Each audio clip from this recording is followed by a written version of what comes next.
Hey guys, Ryan here, and this is another little update video for my little game that I'm working on. As you can see, I've got a fair bit amount of code for the asteroids done. While they're bounding boxes,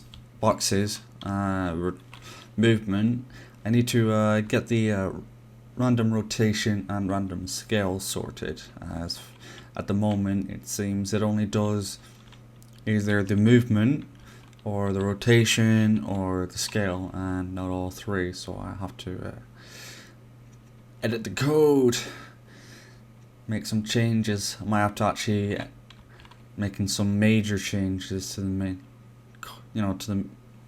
probably the, I could have put it,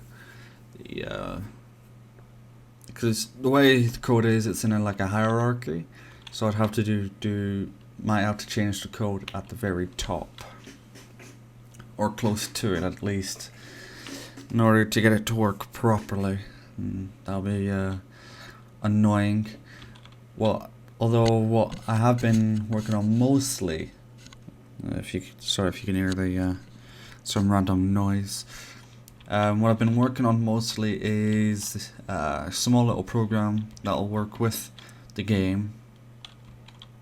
Or although the game will actually have like an import-export, or well, just an importer for, whatever the program outputs or exports rather. So what the program does is it takes an image, it finds what parts are translucent from the alpha channel, if it's, you could have a threshold, so if it's like above 50%, or ignore everything that's below 50%, or just 0, things like that. And after it's finds the translucence, but it finds edge pixels. And after all the edge pixels are found, it creates a point on every single edge pixel. And then what you can actually do then, well, what you will be able to do, I haven't actually got any of this into the code yet, I'm still designing the program, all the buttons and stuff in Swing, of which I have to learn at the same time because I've never actually used Swing.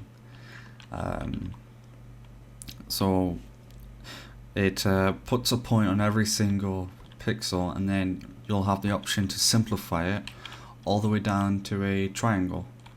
I'll probably try and make some code here and there to make it so if you don't want these pixels, you can just, or these points, you can just delete them, and you can actually move them by hand and add them in by hand. Make it automatically spread them out from the center or a specified anchor point, things like that. And then once you've actually got a rough polygon shape for the edge, which will be used for the mesh boxes, really it'll be used for calculating or detecting rather collisions, and you could actually use these meshes before you do some form of pixel perfect collision testing, which will make things run a bit faster, because constant pixel perfect will be very slow if you're constantly checking. So it'll be easier just to check if this shape touching that shape. If yes, then you just check the pixels, and I'll try and make some code so instead of testing the whole shape, tests a localized area, which will further increase the speed, hopefully. I have read in places, if you're aiming for optimization from the beginning, then it's the root of all evil, as in poor code or whatever, slow code ends up coming from that. But it's just an idea and experiment, and it's how I want to try and learn it. So that's that. So yeah, that is that. Thanks for watching. Ryan out. Everybody look at Hollywood.